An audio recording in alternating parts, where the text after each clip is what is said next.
श्रीराम नमस्कार. मृत्युंजय मंत्र आणि साधना, मृत्युंजय मंत्र रहस्य यामध्ये उर्वरित भाग म्हणजे ओम त्र्यंबकम यजामहे सुगंधम, काही ठिकाणी सुगंधिम हे मागच्या निरूपणातच सांगितलं, पुष्टी काही ठिकाणी पुष्ट, वर्धनम आणि उर्वारुक या इथपर्यंत येऊन आपण थांबलो होतो. त्याच्यानंतर जसा हा व्हिडिओ यूट्यूबवर पोस्ट केला, त्याच्यानंतर 3-4 जणांनी त्याच्यावरती प्रश्न विचारले की मृत्युंजय मंत्र आणि महामृत्युंजय मंत्र याच्यामध्ये फरक काय. मुळामध्ये मृत्युंजय मंत्र हा एकच मंत्र आहे, पण महामंत्र हे कसं म्हटलं जातं तर एखादी गोष्ट ठराविक विशिष्ट कारणासाठी केली जाते. म्हणजे जे कर्म, जे कार्य आपण करतो त्याच्यामध्ये इच्छित फळ प्राप्त व्हावं याच्यासाठी जी कृती केली जाते, याच्यासाठी जे अनुष्ठान केलं जातं आणि त्याप्रमाणे होणाऱ्या कृतीला, विशिष्ट कृतीला हे इथं महा म्हटलेलं आहे. जसं मृत्युंजय मंत्रामध्ये आता त्यांना मी जेव्हा उत्तर सांगितलं तेव्हा त्यांनी मला 4 बीजं सांगितली की जी मृत्युंजय मंत्राच्या अगोदर आणि नंतर अशी लावलेली आहेत.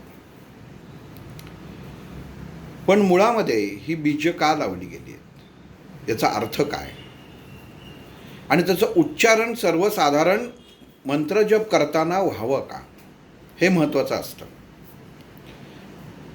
म्हणजे जसं गरुड पुराण आहे, सगळी पुराणं तुम्ही वाचू शकता, पण असं म्हणतात की गरुड पुराण हे घरातली जर व्यक्ती मृत पावली किंवा सुतक आलं तर त्या सुतकामध्ये 10 दिवसाच्या आतमध्ये तुम्हाला ते गरुड पुराण वाचून पूर्ण करावं लागतं असं म्हटलं जातं. त्याला शास्त्रीय आधार काय हे माहीत नाही, पण म्हटलं तर जातं. म्हणजे काय तर गरुड पुराण हे विशिष्ट कालावधीमध्ये ते वाचायची गोष्ट आहे.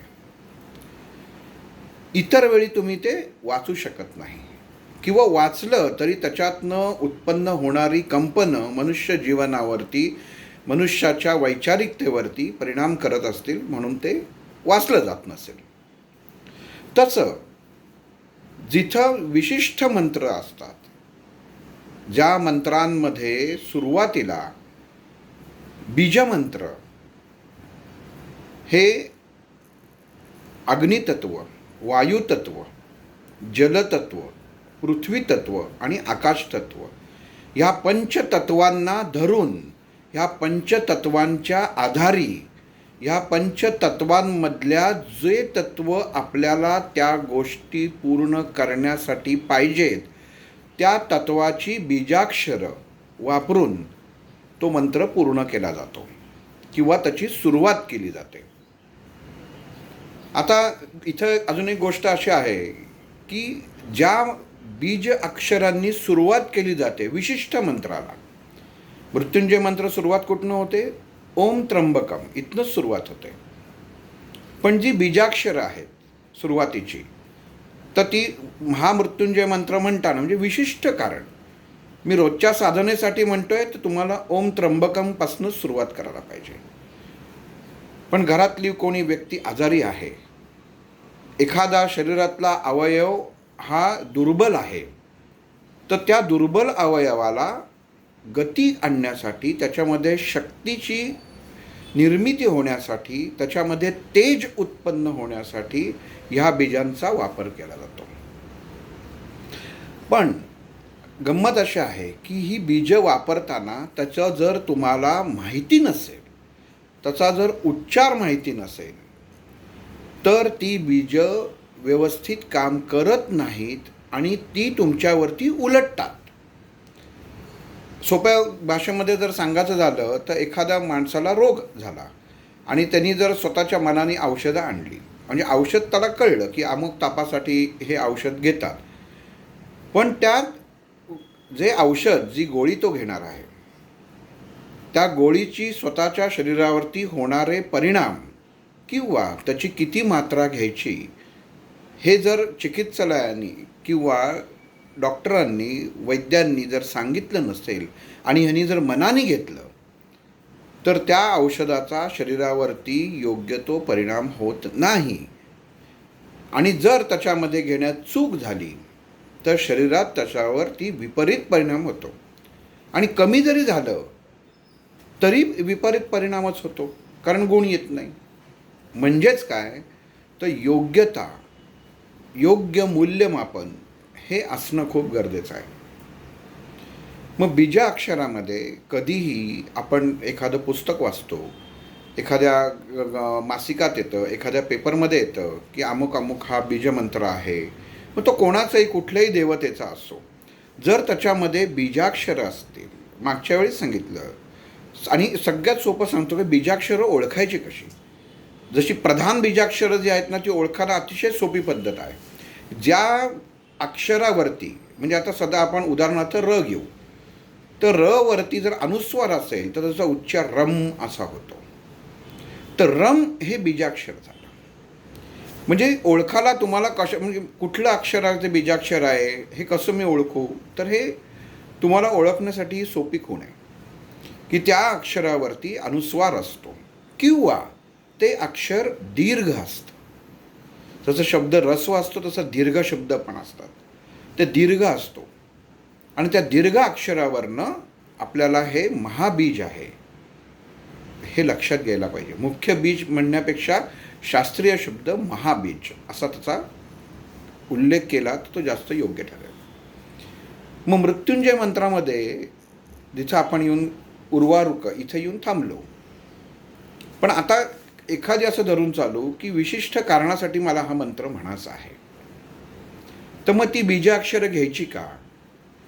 तर अगोदर त्या जना आपण सांगतो की, किंवा जे काही शास्त्री असतील, ज्योतिषी असतील, त्यांनी जर एखाद्याला सांगितलं की अमुक तुमची व्यक्ती आजारी आहे, तर त्यांना तुम्ही महामृत्युंजय मंत्राचा जप करायला सांगा, तर हे चुकीचं ठरतं.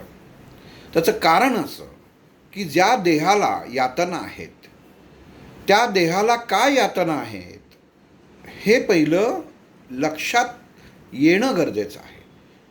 म्हणजे इथं उदाहरण द्यायचं झालं की एखाद्याचं हृदय व्यवस्थित काम करत नाही आहे, एखाद्याचा मेंदू काम करत नाही आहे, एखाद्याचं पोट व्यवस्थित लिव्हर व्यवस्थित काम करत नाही, यकृत नीट काम करत नाही आहे, एखाद्याच्या किडन्या व्यवस्थित काम करत नाहीत आणि तो शेवटच्या घटकेला आहे. पण आजार याचा होता, म्हणजे शेवटची घटका का बळवली, तर ह्या विकारांमुळे बळवलेली आहे. पण मग जर एखादी ऊर्जित बीज असं आपण धरून चालू की हृदय, तर हृदय जर व्यवस्थित नियमित ठेवायचं असेल तर त्याला अग्नितत्व आणि वायुतत्व ही दोन्हीची जोड लागते. मग हे अग्नितत्व कुठलं आहे, तर रम हे अग्नितत्व आहे. आणि मग वायुतत्व कुठलं आहे, तर हम हे वायुतत्व आहे. आता इथं अजून एक सोपी गोष्ट तुम्हाला सांगतो की मी आता सांगताना सांगितलं की अग्नितत्व हे वायुतत्व आहे, पण हे कशावरनं, हे आता आम्ही कसं ओळखायचं की कुठलं आहे. तर ह्याची अजून एक सोपी पद्धत अशी आहे की जी देवता आहे, मुख्य देवता, वायूची देवता कोण आहे, तर हनुमान आहे. मग त्या हनुमानाचा शब्दाचा सुरुवात कुठल्या अक्षरापासून होतं, तर ह पासून होतं. मग ह वर जर अनुस्वार दिलं तर ते वायुतत्वाचं बीज, मुख्य बीज, महाबीज हे समजलं जातं. राम या शब्दामध्ये उच्चार कशाने सुरुवात आहे, तर र पासून सुरुवात आहे. आणि मग त्याच्यावर अनुस्वार दिला तर रम बीज चालू होतं. आता ह्याच्यामध्ये तुम्हाला विष्णू तत्व जे आहे, विष्णूची जी नावं आहेत प्रत्येकी, तर ती जेवढी 1008 नावं आहेत, त्या प्रत्येक नावाचं पहिलं अक्षर आहे त्याच्यावर अनुस्वार दिला तर शरीरामधल्या 72,000 नाड्यांमध्ये कुठल्या नाडीला कुठलं नाम घ्यायचं आणि त्याचा कुठला बीजमंत्र पहिलंच अक्षर तयार करायचं हे येतं. आता सम अक्षर जे आहे स, तर सदाशिव विष्णूचं नाव आहे सदाशिव म्हणून, तर स ह्या अक्षरावर जर अनुस्वार दिला तर त्याचे उच्चार सम असं होतं. आणि म मी मागच्या वेळीच तुम्हाला सांगितलं आहे, म हे कपलरचं काम करतं, जोडणीचं काम करतं. आपण पहिल्या निरूपणामध्ये उदाहरण घेतलं की रेल्वेच्या डब्यांमध्ये जसं 2 डब्यांमध्ये कपलर असतं तर ते काम म बीज करतं. तर म्हणून मचा उच्चार हा प्रत्येक बीजानंतर अदृश्यात हा येतोच, कारण त्याच्याशिवाय पुढं गती मिळत नाही. मग मृत्युंजय मंत्रामध्ये असा एक कायमचा येणारा प्रश्न असतो की हा कोणी म्हणावं, कसा म्हणावा, कशासाठी म्हणावं. हा पहिला भाग झाला.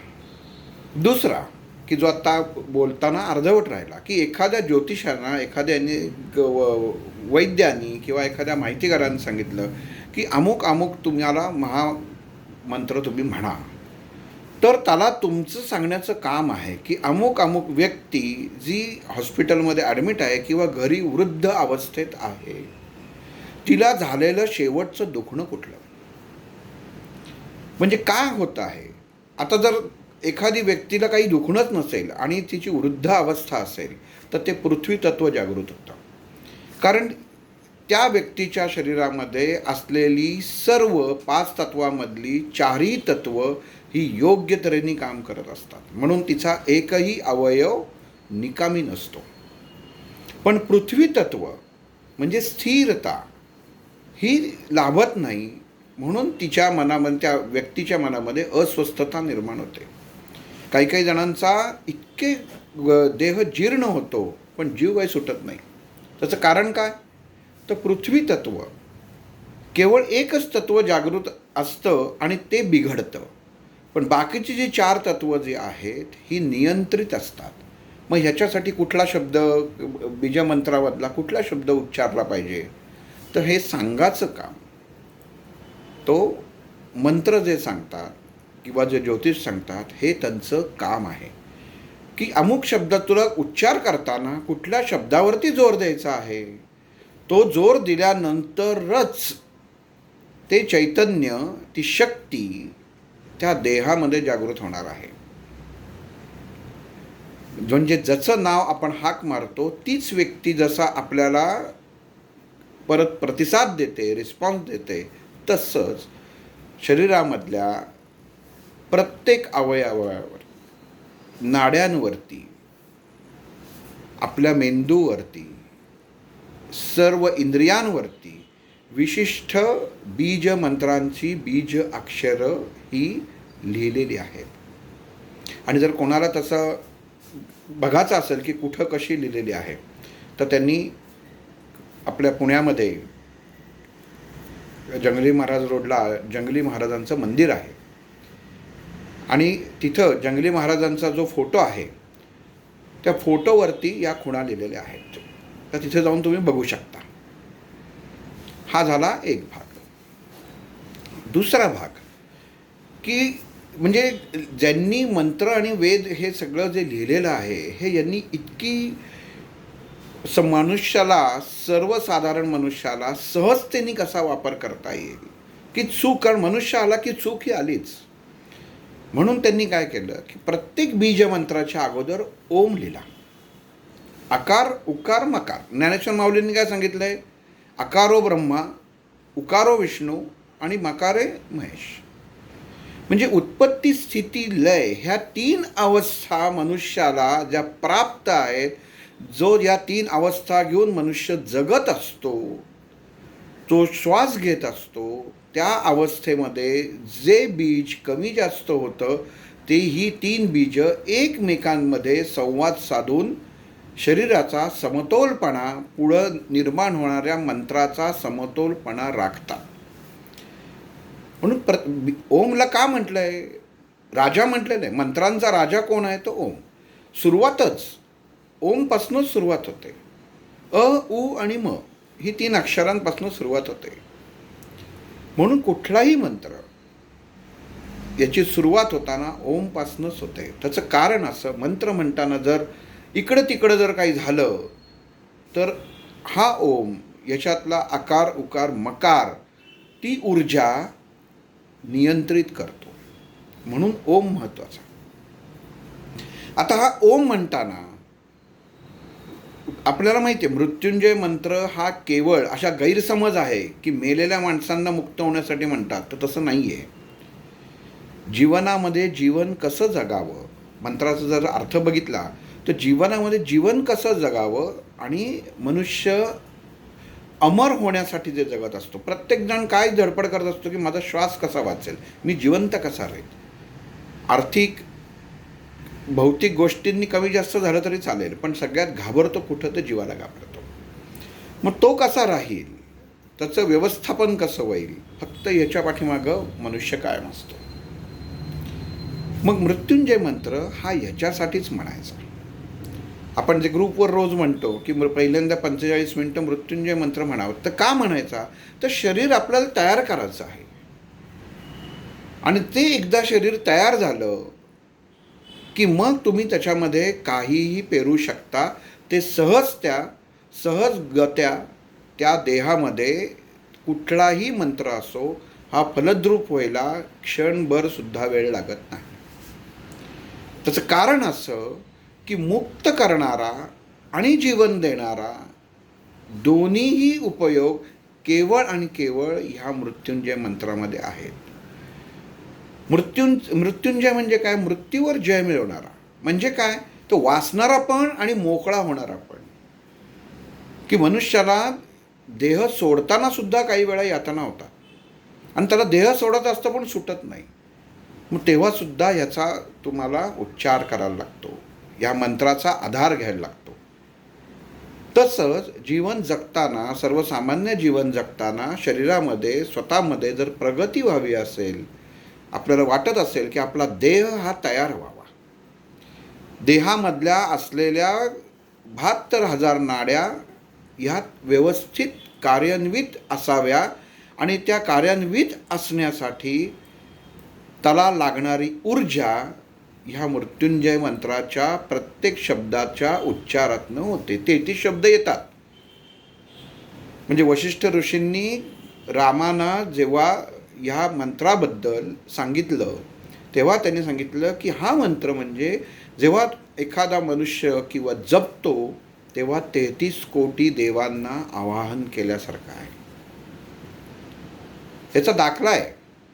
कुठं दाखला आहे, तर यजुर्वेदामध्ये दाखला आहे. प्रत्येक वेदामध्ये मृत्युंजय मंत्राचा उल्लेख आहे. पण वशिष्ठांनी रामाना सांगितलेला ह्या मंत्राचा उल्लेख यजुर्वेदामध्ये दिलेला आहे की 33 कोटी देवांचं पुण्य तुमच्या पदरी हा मृत्युंजय मंत्र म्हटला तर पडतं.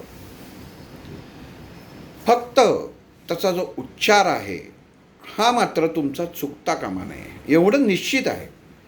म्हणून मंत्र सर्वसाधारणपणे काय होतं की उच्चारताना सगळ्यांनी मिळून एकदम उच्चारू नयेत. त्याचं कारण असं की सगळ्यांच्या प्रकृती, सगळ्यांचं शरीरमान, सगळ्यांची आकलनशक्ती सारखी असेलच असं नाही. म्हणून हा मंत्र उच्चारताना विशिष्ट काही काही मंत्र आहेत.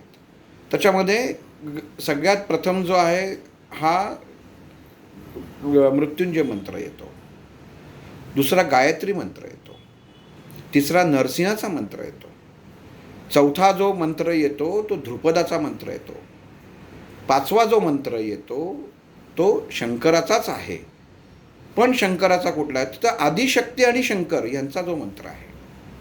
मग हे 5 मंत्र जे आहेत, या 5ही मंत्रांना जर उच्चारण तुम्हाला करायचं असेल तर हे वेगवेगळं करायला हवं. आणि त्याचा प्रत्येक दाब जो सांगतो की मला मृत्युंजय मंत्राची साधना करायची आहे, तर त्याचा देह अगोदर ओळखणं गरजेचं आहे, त्याचा उच्चार अगोदर ओळखणं गरजेचं आहे, त्याचा ध्वनी अगोदर ओळखणं गरजेचं आहे.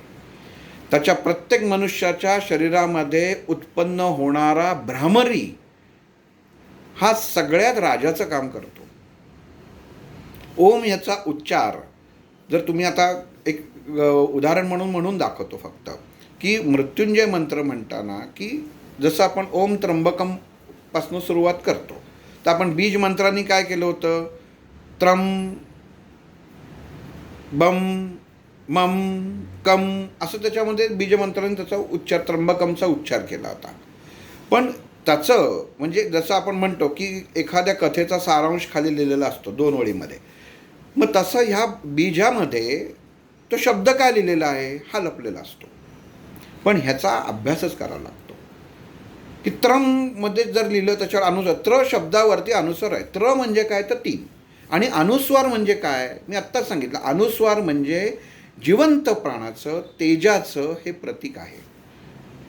प्रत्येक गोष्टीमध्ये जिथं अनुस्वार येतो शब्दावरती ते म्हणजे तेजाचं प्रतीक आहे. आणि हे प्रतीक जेव्हा नष्ट होतं तेव्हा मनुष्य अचेतन अवस्थेमध्ये जातो. म्हणून प्रत्येक शब्दाची ओळख चेतना अवस्था. त्रम म्हणजे म्हणजे 3. मग 3 काय आहेत तर ह्या कर्माच्या अवस्था आहेत, उत्पत्ती स्थिती लय. आणि मग ह्याच्यामध्ये चैतन्य काय येतं तर वरती अनुस्वार म्हणून आपण ट्रम म्हणतो. मग दुसरा शब्द काय आहे तर ब आहे. मग त्या दुसरा शब्द बम. मग हा शब्द उच्चार करताना ब हा जेव्हा जलतत्वातनं वायुतत्वात जाऊन अग्नी उत्पन्न करतो आणि तो पुढं कुठपर्यंत सोडतो तर कमपर्यंत सोडतो. आणि कोणाच्या मार्फत सोडतो तर ममच्या मार्फत सोडतो. कायम लक्षात ठेवायचं, जिथं मम येतं हे फक्त आणि फक्त जोडण्यासाठी केलेली ती साखळी आहे. हे एवढंच कायम लक्षात ठेवायचं की ममचा उच्चार नीट होणं गरजेचं आहे, कारण ती पुढं साखळी जोडली जाणार आहे. कारण ती जर तकलादू असेल त्याचा उच्चार तर पुढचं बीजाक्षर व्यवस्थित कार्यान्वित होत नाही. मग जसं ओम आत्ता म्हटलं की ओमचा उच्चार कसा व्हायला पाहिजे, की सर्वसाधारण जेव्हा आपण करतो की तेव्हा सर्वसाधारण उच्चार करताना ओम ओम ओम इथपर्यंत ठीक आहे.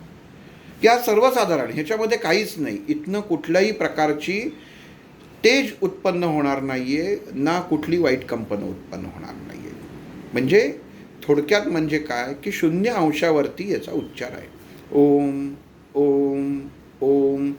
आणि मागच सांगितलं की उच्चार होताना तुमचा ओठ अचा उच्चार होताना ऊचा उच्चार होताना ओठाचा चंबू हा होतोच. डुक्कर डोळ्यासमोर आणा, त्याचा चंबू कसा असतो, डुकराचं तोंड कसं असतं, तर ते जर केलं तर तुमचा ओंकारामध्ये अतिशय सुंदर पुढं प्रगती होते. उच्चार करताना असं करता ओ,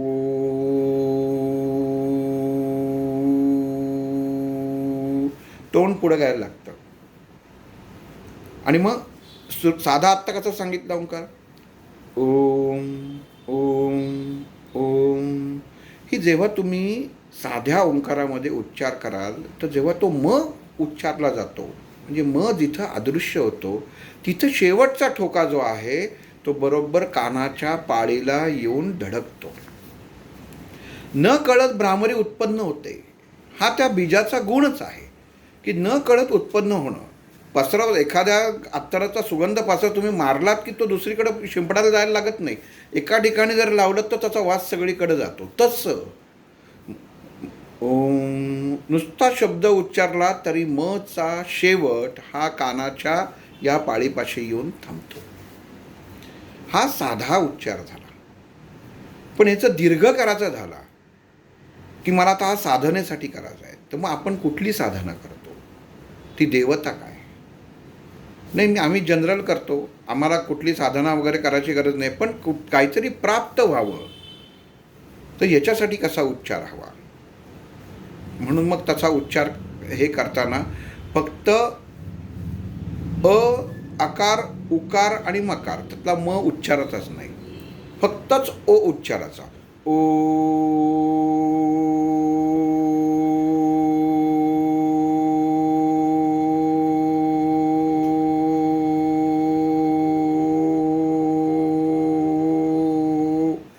जेवढा ताणता येईल तेवढा ताणायचा. आणि ह्याचा शेवट जसा पहिला नुसतं ओम म्हटलं की कानाच्या पाळीत होतो, तसा ह्या ओचा शेवट हा घशामध्ये जिथं टॉन्सिल्स आहेत आपल्या तिथं होतो आणि तिथलं जे काही जलतत्व असतं हे तो वायुतत्व उत्पन्न करून क्षणामध्ये कोरडं करतो. हे तुम्हाला सांगतोय, नंतर तुम्ही करून बघा, म्हणजे तुमच्या शब्दातील कसा उच्चार करायचा. ओ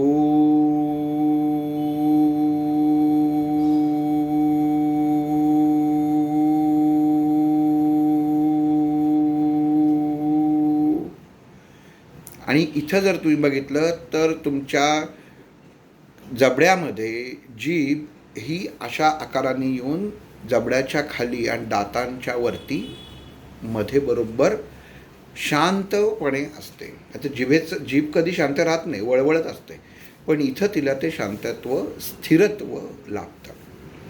पण जसं स्थिरत्व लाभणं म्हणजे काय की अग्नी मोकळा होणं. आणि मग अग्नी मोकळा झाला की जे वायुतत्व आहे ते वायुतत्व पटकन पुढं सरकतं आणि जे जलतत्व, जे आपल्या घशामध्ये जो ओलसरपणा असतंय ते कोरडं करतं. आता एखाद्याच्या मनात प्रश्न येईल, ह्याचं एवढे फार ह्या कटकटी आणि या ऐकून गरज काय? कारण ह्याचं कारण एवढ्यासाठी आहे की जर उच्चार व्यवस्थित झाला नाही तर आपल्याला त्याच्यापासनं होणारे दुष्परिणाम हे सहन करायला लागतात. शरीरामध्ये उत्पन्न होणारी ऊर्जा ही आपल्याला सहन करायलाच लागते आणि ती तुम्ही मोकळी करू शकत नाही. कारण ज्या 72,000 नाड्या शरीरामध्ये वाहत आहेत त्या प्रत्येक नाडीमध्ये हे कंपन पोचत असतं. आणि मग ती एखादी नाडी जिला मला ती भाषाच ओळखीची नाही, तर ती नाडी काय करते की काहीतरी बाबा माझ्याकडे येतं आहे की जे माझ्या ओळखीचं नाही आहे, तर ती काम करणं बंद करते. क्षणासाठी का होईना काम करणं बंद करते. मग ह्याच्यात होतं काय की मनाची अस्वस्थता उत्पन्न होते, मनुष्यामध्ये एखादा रोग उत्पन्न होतो. अस्वस्थता त्याला काय, मनुष्य कायम पाय हलवू शकतो, कायम त्याला हात हलवायची सवय असते, कायम त्याला नाक हलवायची, कान हलवायची, कायम असं डोक्यावरून हात फिरवायची, हाताची घडी घालायची, इथं बसायची, बुटं मोडायची, ह्या ज्या सवयी आहेत, ह्या सवयी का होतात? तर बोलताना उच्चार होणारे जे शब्द आहेत, हे शब्द शरीरामध्ये वाहणाऱ्या 72,000 नाड्यांपैकी ज्या नाडीला ह्या अक्षरांची ओळख नाही, ह्या दाबाची, कारण शब्द उच्चाराचा दाब निर्माण होतो, ती ओळख नाही, तसं ती नाडी त्या उच्चाराला, त्या शब्दाला प्रतिरोध करते. आणि मग लहान मुलं बघा किंवा काही जणांना सवय असते नाक असा हाय करत बसतात. मग कुठली नाडी की डॉक्टरांकडे गेल्यानंतर लहान मुलांना घेऊन जातात पोट दुखतंय म्हणून. मग डॉक्टर म्हणतात काय काय होतंय, मुलं नाकाला हलवचं का, इथं पांढरे डाग पडलेत का, शौचाच्या जागी खास सुटते का. ह्याची कारणं अशी आहेत की श शब्द जो येतो, हा शिशूच्या बाबतीत शब्द असतो की त्याला शी कळत नाही, शुई कळत नाही, तर श शब्द. तर हा श शब्द हा शरीरामध्ये ज्या नाडीचं काम असतं की या शब्दाचं वहन करणं ते थांबतं आणि त्याच्यामध्ये दोष उत्पन्न करतं. आणि हे उत्पन्न झालेले दोष हे गुदद्वारामध्ये नाही तर मूत्रद्वारामध्ये उत्पन्न होतात. आणि याच्यामध्ये शरीरात होणारा साईड इफेक्ट काय, दुष्परिणाम काय, तर मनुष्याच्या शरीरामध्ये जठरामध्ये असलेल्या ज्या कुर्मी असतात त्या कुर्मींना ताकद मिळते. आता तो मुलगा शब्द काय बोलतो का किंवा काही करतो का, पण ते मुलगा क म बोल, आई बाबा म्हणतात, आई म्हण, बाबा म्हण, आई म्हण, आई म्हण. साधारण मुलांकडनं पहिलं शब्द उच्चारा, आई हा उच्चारावा असं सगळ्यांचं मत असतं. म्हण बाबा, बाबा, बाबा म्हण, हे उच्चारत असताना किंवा त्या मुलाला तुम्ही जेव्हा त्या देहाला काही कळत नसतं, शब्द ओळख नसते, आणि मग जेव्हा त्याच्या मेंदूला ही सवय होते की हा शब्द मी काय ऐकतोय, आणि मग तो एकदम मुलगा म्हणतो ई ई, मग तो अचा उच्चार होत नाही, मग तो ई शब्दाचा उच्चार करतो. आणि मग आईबाबांना आनंद होतो की मुलाने आई म्हटलं म्हणून. पण हे म्हणताना किंवा मुलांवरती हे तुम्हाला म्हणवून घेताना त्या मुलाच्या मेंदूवरती, मुलाच्या नाभीच्या बाजूच्या ज्या 72,000 नाड्या वाहत असतात त्यांच्यावरती चुकीचे परिणाम होतात. म्हणून काय दिलेलं आहे, आपण कधी म्हणतो की आता हा विषय तुम्ही म्हणाल थोडासा आपला दुसरीकडे घसरत चालला, पण हे गरजेचं का आहे, कारण ओंकारापासून जी सुरुवात आहे तर ही तिथनं येते. मग त्या लहान मुलाच्या हातामध्ये काय दिलं जातं, तर कुळकुळा दिलेला आहे. ख ळ खोळ खोळ खो ळ ख ळ. आता एक ख शब्द आणि ळ शब्द एकदा उच्चारून बघा. ळ ळ ळ ळ ळ करा, बघा मेंदूमध्ये तुमच्या असं काहीतरी हलवल्यासारखं होईल. किंवा ख ख ख ख ख ख ख ख ख शब्द त्याच्यामध्ये बघा की असं वाटेल कोणतरी असं दाबून एखाद्या डब्यामध्ये अन्न बसत नसेल ना, तर वरनं झाकण दाबून बसवतात, तसा तो शब्द म्हणजे दबाव निर्माण करतात. म्हणजे हा दबाव कुठला असतो, तर हवेचा दबाव असतो. आणि ळ म्हणजे काय, तर मनामध्ये जे तू ऐकलेस ना रे भाडा, जे आईबाबांकडनं किंवा कोणाकडनं, ते सगळं निखळून पडलं पाहिजे, म्हणून ते खुळखुळा तो मुलगा हातामध्ये देतात. किंवा एखादी फिरती घटना देतात. म्हणजे त्या आपण बघतो की त्या पाळण्यावरती चक्र जुन्या काळी यायची, की चक्र लावलं जायचं, की ते असं फिरवलं, आटा दिला की त्या इथंसुद्धा अजून गंमत आहे की त्याची जी स्प्रिंग आहे ना, ते तुम्ही ते केलं तसं कर कर कर कर. क म्हणजे काय, तर कर म्हणजे वायुतत्व. र म्हणजे काय, तर अग्नितत्व. म्हणजे जिथं वायूही मोकळा, अग्नीही मोकळा. आणि जेव्हा वायू आणि अग्नी एकत्र येतात तेव्हा मूत्रमार्ग मोकळा होतो, की ते जसं तो जातो, अरे शिव केलीस की काय. कारण मूत्रमार्ग त्या आवाजाने मोकळा होतो त्या मुलाचा. आणि मग ते चक्र फिरवलं जातं, म्हणजे मुलगा आपल्या डोळ्यांनी त्या चक्राकडं पाहतो आणि त्याला घ्यायचा, हात लावायचा प्रयत्न करतो. म्हणजे मेंदूला फसवलं जातं. ह्या ज्या कृती आहेत सगळ्या, ह्या सर्व कृती आपल्या मंत्रशास्त्राशी जोडलेल्या आहेत, ह्या निगडीत आहेत. आणि जेव्हा असं वाटतं की आपलं ज्याच्या कोणाच्या घरामध्ये लहान मुलं असेल, रडतंय, काय हे करतंय, जर ते जागेवर कानाचं असेल ना, फक्त कानात जायचं आणि असं कुर्र करायचं, कुर्र. ते म्हटल्या त्या त्या बाळाच्या शरीरामधल्या ज्या नाड्या असतात ना, त्या एका झटक्यात रिसेट होतात. जसं मोबाईल वगैरे आपण रिसेट करतो की नाही, तसं त्या रिसेट होतात. आणि त्यांना कमांड दिली जाते, त्यांना सांगितलं जातं की तुझ्याकडं नवीन काहीतरी भरलं जातं आहे, न्यू सॉफ्टवेअर. बाळाचं नाव ठेवतात ना, की ती आत्या लगेच येते, ती लगेच सांगते तुझं नाव अमुक अमुक, आणि मग ती कुर्र करते. ते कुर्र केलं की मग ते नाव त्या मुलाच्या मेंदूमध्ये रजिस्टर होतं, की आजपासनं बाबा रे तुझ्या मेंदूला सांगितलं जातं. त्या मुलाला काहीच कळत नाही, पण त्या मेंदूला सांगितलं जातं की आजपासनं ही जी उच्चारणारी अक्षरं आहेत ह्याची तुला सवय होणार पाहिजे. आणि हे कुर्र म्हणजे ती गती, ती त्याला दिली जाते. आणि ती जी दिली, तो शब्द उच्चारला की त्या शरीरामधल्या बाकीच्या सर्व नाड्या या मोकळ्या केल्या. तुम्ही आणि लहान मुलांचंच असं नाही आहे, तुम्ही घरामध्ये जा, बायको झोपली असेल, यजमान झोपले असेल, मुलगा झोपले असेल, मुलगी झोप, तिच्या कानावशी जाऊन नुसतं करा कुर्र, असं आत्ता करा, बघा ती कशी पटकन चिडून त्याच्यामध्ये एकदम उच्चारते. नाही तर नंतर म्हणे तुला अक्कल आहे का, काय करतोय.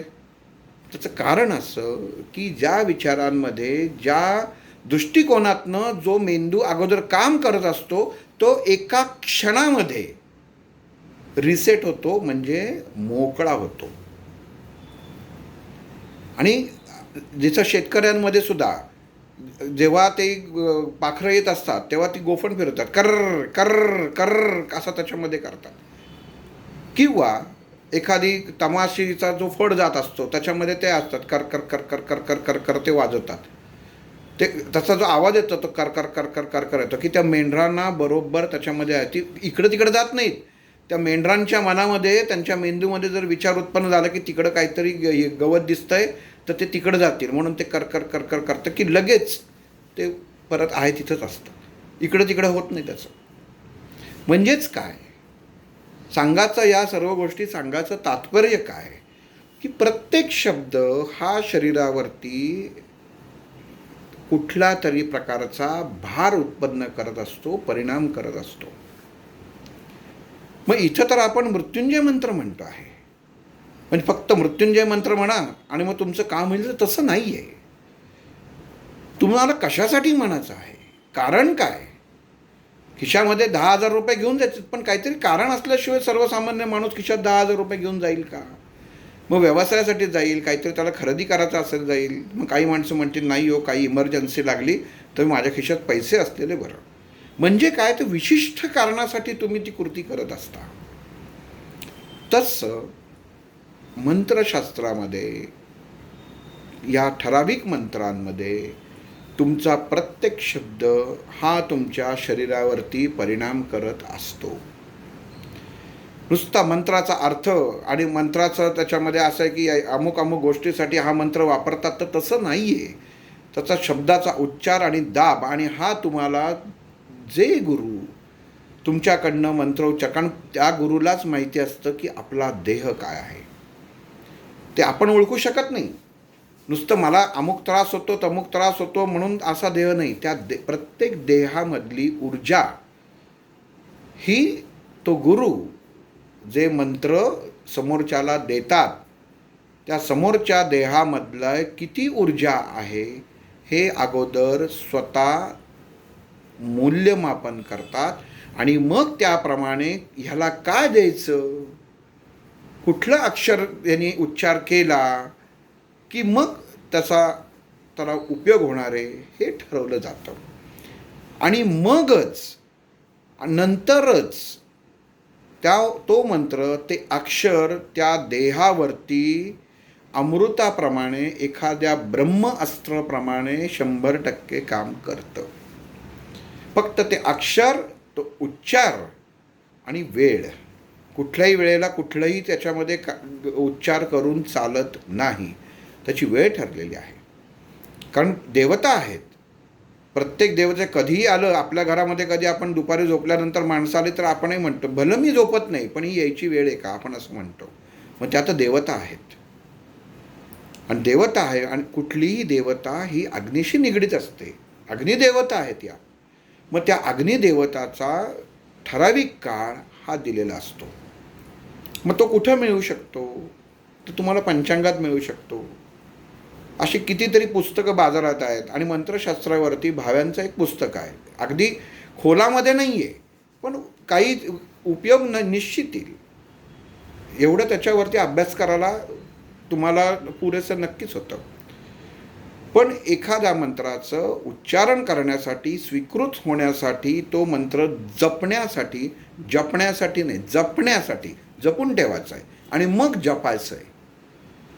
तर त्याच्यासाठी तुम्हाला योग्य गुरुची आवश्यकता लागतेच, की जो तुमच्या शरीरातल्या देहातला 5 तत्वांची अगोदर ओळख करून घेतो, आणि मगच सांगतो की ह्याच्या पुढं, जसं एखाद्या दुकानदारामध्ये जाऊन साडीवाला जो सेल्समन असतो त्या बाईनं विचारतो तुमचं बजेट किती. मग ती बाई सांगते की माझं बजेट 5,000 रुपये, 10,000 रुपये. मग तो ते 5 आणि 10,000च्या मध्ये साड्या दाखवतो, आणि एखादी 25,000ची साडी दाखवतो मध्ये, आणि म्हणतो तुम्ही घेऊ नका पण ही बघा. ती आपोआप 5-10 हजाराची साडी आहे ना, मग ती म्हणते ह्या 4 घेण्यापेक्षा मी हीच घेते. म्हणजे काय, की ही जी अक्षरं, ही जी बीजं तयार होतात, जर 3 बीजं तुम्हाला अकार उकार मकार, जसं जर वेगळा उच्चार करायला सांगितला, म्हण, उ म्हण आणि म म्हण, मग ह्या 3 शब्दांमध्ये जर तुम्हाला फक्त ओममध्ये जर काम होत असेल, जसं स्वस्तातल्या 4 साड्या घेण्यापेक्षा एकच चांगली साडी घेतली तर ती टिकणार पण आहे, त्याची क्वालिटी पण चांगली आहे, तसं या मंत्रामध्ये आहे. पण ते सांगता कोण, तर तो गुरु, तो शिक्षक. आणि तो असाच निवडायला पाहिजे की तो स्वतःजवळ काहीही ठेवणार नाही. नाहीतर हल्ली काय करतात, वरच्यावरती फक्त त्याच्यामध्ये सांगतात, खोलामध्ये मुळापाशी नेऊनच सोडत नाही. आणि मग मुळापाशी नेऊन सोडलं नाही तर जो शिकतो तो अर्धवट शिकतो, त्याच्या शरीरामध्ये अनियंत्रितपणे रोग उत्पन्न होतात. आणि मग ते रोग उत्पन्न झाला, त्याला वाटतं की आपली ही शारीरिक व्याधी आहे. ही वास्तविक शारीरिक व्याधी नसते. ही तुम्ही जी साधना करत असता त्या साधनेतनं उत्पन्न होणारी जी कंपनं आहेत, ती जर शरीराला धारण करणारी नसतील तर ती शरीरावरती परिणाम करतात. एखादी मेंदूकडे जाणारी शीर की जिला हा उच्चार नको आहे, तो जर उच्चारच तुम्ही सारखा करत असाल तर ती शीर मेंदूकडं रक्तपुरवठा करणार नाही आणि मग तुम्हाला पॅरालिसिसचा अटॅक येईल.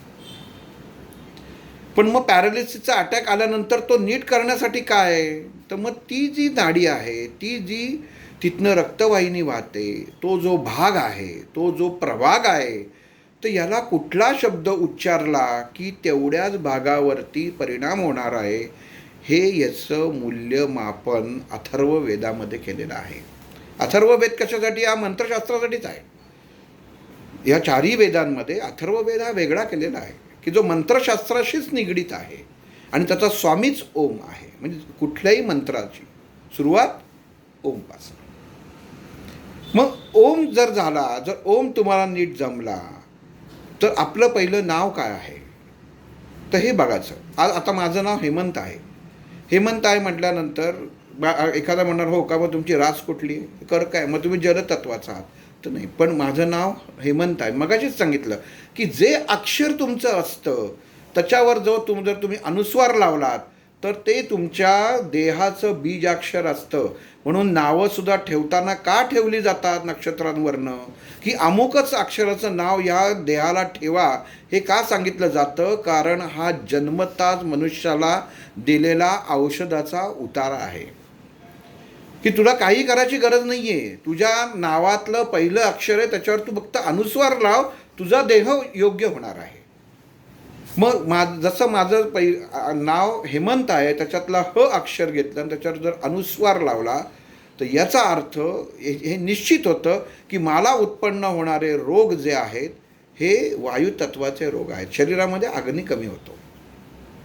तसं मग हा जर मी उच्चार केला, हम असा उच्चार जर केला योग्य वेळी, जी वेळ त्या बीजाची ठरलेली आहे, तर शरीरामध्ये वायूचा प्रकोप जो झालेला असतो हा दबला जातो, हा कमी होतो. आणि अगोदर काय म्हणतो? ओंकार. म्हणजे काय की ओंकार आहेच आहे. म्हणजे ठीक आहे बाबा, की वेळ चुकली, 12ची वेळ होती, मी 1ला म्हटलं, मग लगेच तो ते बीज म्हणतं की नाही माझी ही वेळ नव्हती, तू आत्ता मला कशाला उच्चारलंस. अरे पण आता उच्चारून झालेलं आहे, तुझ्या मुखामधनं अग्नी बाहेर पडलेला आहे, वायुतत्व बाहेर पडलेलं आहे. पण मग आकार उकार मकार त्याला सांभाळून घेतात. म्हणून ओम नुसतं हम म्हणण्याचं का नाही, तर ओम हम ओम हम ओम हम हा उच्चार व्हायला पाहिजे. म्हणजे जसं आपलं नाव आहे त्या नावाचं पहिलं अक्षर आणि त्याच्यावरचे अनुस्वार आणि त्याच्या आधी ओम. प्रत्येक अक्षराला वेळ ही ठरलेली आहे. कुठल्याही वेळेला कोणीही काही करू शकत नाही, हे कायम लक्षात ठेवलं पाहिजे. म्हणजे मृत्युंजय मंत्राचं आपण स्पष्टीकरण करताना हा विषयांतर का कराल त्याच्यामध्ये सांगतोय किंवा का झालेलं आहे, त्याचं कारण असं आहे की मंत्राचं आपण निम्म उर्वारूपर्यंत ऐकलेलं आहे काकडीसारखं. पण याचा जेव्हा आत्ता मंत्र पूर्ण होईल तर आपल्याला कळलं पाहिजे की हा मंत्र आपण म्हणताना घेताना आधी ठरवायचा आहे की हा मंत्र मी रोज का म्हणणार आहे, की फक्त सेवा म्हणून म्हणणार आहे. मग मी ही सेवा करताना मला काही त्याचा लाभ व्हावा का, ह्याच्यापासनं माझं काही चांगलं व्हावं का, ह्याचं जे मी फळ म्हणणार आहे त्याचं फळ मला प्राप्त व्हावं का मी कुठल्याही फळाची अपेक्षा न करता हा म्हणतो आहे, का माझ्या देहामध्ये आता कुठला दोष उत्पन्न झाला आहे तो दोष नष्ट व्हावा याच्यासाठी म्हणावं का. तर हे अगोदर स्वतः कळणं आणि समोरच्याला जो उच्चार तुम्हाला समजावून सांगतो त्याला सांगणं खूप महत्त्वाचं आहे की ह्या वेळेला तुम्ही करा. आज आपण ग्रुपवर टाकतो की तुम्ही 4:15 वाजता 4:30 वाजता बसा. का 4:30 वाजता बसा सांगितलं, की ठीक आहे सर्वसाधारण माणसाची वेळ का असते 4:30 वाजता ही आता लॉकडाऊन सोडून द्या, पण 4:30 वाजता ही वास्तविक प्रत्येकाची ऑफिसची कामाची वेळ आहे. पण जर तुम्ही आयुर्वेदाच्या दृष्टीने विचार केला तर संध्याकाळची 4:30ची वेळ ही तुमच्या शरीरामध्ये पित्त तयार व्हायची वेळ आहे आणि ज्याच्यामध्ये तुमच्या शरीरामध्ये अग्नी भडकतो आणि त्या भडकण्याच्या अग्नीमध्ये तुम्ही काही जरी आहुती दिली ना तो जळून खाक होतो, त्याचे दुष्परिणाम होत नाही. म्हणून ती ठराविक विशिष्ट वेळ सांगितलेली आहे. ती अशी उगाच नाही सांगितलं की 4:30 ते 4:15 करा, की उच्चारामध्ये काही जर इकडं तिकडं प्लस मायनस झालं, अधिक उणं झालं, तर तो शरीरामध्ये उत्पन्न, जठरातमध्ये उत्पन्न झालेलं ॲसिड हे ते आपण उच्चार करताना जे काही आपलं शरीर धारण करतं ते त्या ॲसिडमध्ये, त्या रसामध्ये जळून खाक होतं आणि शरीरावरती दुष्परिणाम होत नाही. फोटो का पाठवायला सांगितले तर आपण बघितलं असेल, बऱ्याच जणांचे फोटो बघा, एक झोपेची असते, माणसाची झोपेची सवय असते किंवा माणूस झोपेत, पण डोळे जे आहे हे थोडेसे जड होतात. कारण शरीरामध्ये जेव्हा पित्त वाढतं तेव्हा पित्त वाढल्यानंतर मनुष्याच्या शरीरामधले डोळे, म्हणजे शरीरात डोळे जो हा भाग आहे, अवयव आहे, पापण्या आहेत, याच्यामध्ये जडत्व उत्पन्न होतं. आपल्या ग्रुपमध्ये डॉक्टर ठाकूर आहेत, डॉक्टर अग्रवाल आहेत, डॉक्टर संजीव डोळे आहेत, डॉक्टर नेरले आहेत, हे सांगू शकतील की शरीरामध्ये पित्त उत्पन्न झाल्यानंतर अग्नितत्वाचे अवयव जे आहे त्याच्यामध्ये जडत्व उत्पन्न होतं. म्हणून ही 4:30ची वेळ मृत्युंजय मंत्राची सांगितलेली आहे की इतक्या वर्ष आपण त्याच्यामध्ये साधारण 1-1.5 वर्ष झालं म्हणतो आहे की कधीही कोणाला विचारलं नाही की तुम्ही कसे म्हणतात किंवा कसं काय पद्धतीने म्हणायला पाहिजे. कारण आजपर्यंत कोणी विचारलं नाही की याचा उच्चार कसा. सगळ्यांना माहिती आहे, आम्हाला येतो, ठीक आहे. पण जेव्हा एखादी विशिष्ट कारण होईल की नाही मला सांगा आता मी कसं म्हणायचं, तर त्या देहाचा अभ्यास हा करायला लागतो. यांनी मला विचारलं आहे की आता कसा करायचा, तर मग यांनी कुठल्या वेळेला बसलं पाहिजे, यांनी कुठल्या वेळेला साधना करायला पाहिजे आणि हा मंत्र म्हणताना कुठल्या शब्दांवरती जोर दिले पाहिजे, तर याचा अभ्यास असणं गरजेचं आहे. तरच समोरच्याला सांगू शकतो की तू बाबा रे अमुक अमुक शब्दांवरती तू हा मंत्र म्हणताना दाब दे.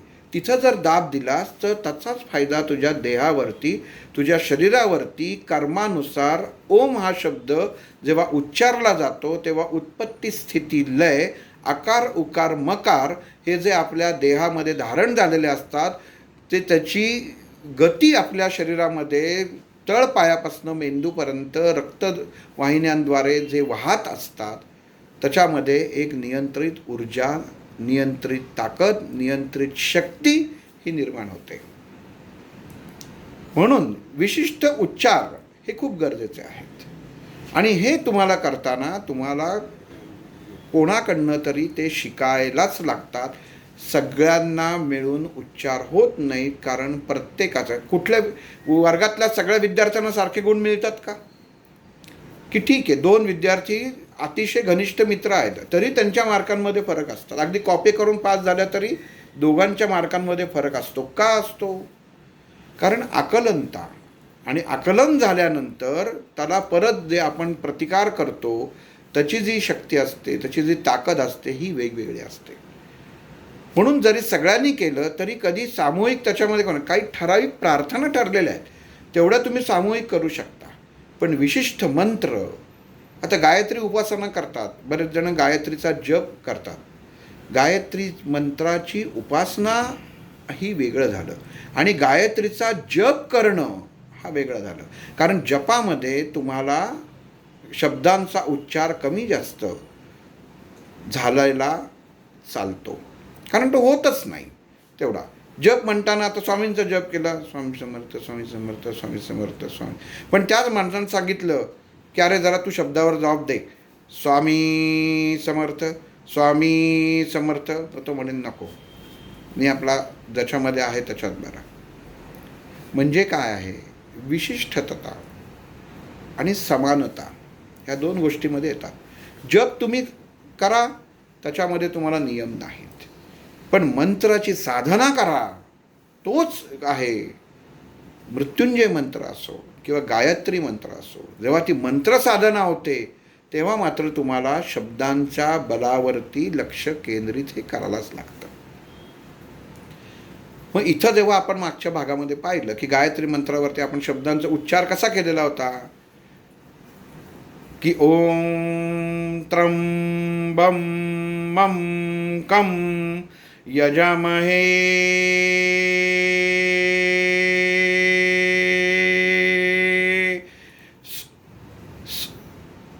आता इथं स ची गंमत सांगतो. अजून एक आलेला हा स जो आहे हा स पृथ्वी तत्वाशी निगडीत आहे. तुम्ही जर त्याचा उच्चार केला सचा तर दाताचा दात त्याच्यावर पडतो. तुम्ही त्याचा उच्चार करून बघा. वायुतत्व अग्नितत्व हा वेगळा करतो. म्हणजे एखादी अग्नितत्व, वायुतत्व, जलतत्व आणि आकाशतत्व जिथं संपतं आणि मोकळं केलं जातं तिचं उच्चार काय होतं. आपण एखाद्याला बोलतो दातोट खाऊन बोलतो आणि ते दातोट खाऊन बोलणं म्हणजे तुमच्या मनामधली, तुमच्या मनात जी प्रतिक्रिया देतं ती विशिष्ट वेगळी प्रतिक्रिया असते. दातोट खाऊन बोलणं म्हणजे तसं हे जर तुम्ही जर उच्चार केला तर तुमच्या लक्षात येईल की स हा उच्चार दाताला घासून जातोय, म्हणजे पृथ्वी तत्वाला घासून जातोय, म्हणजे पृथ्वी तत्व तिथं जागृत होतं. मग यजामहे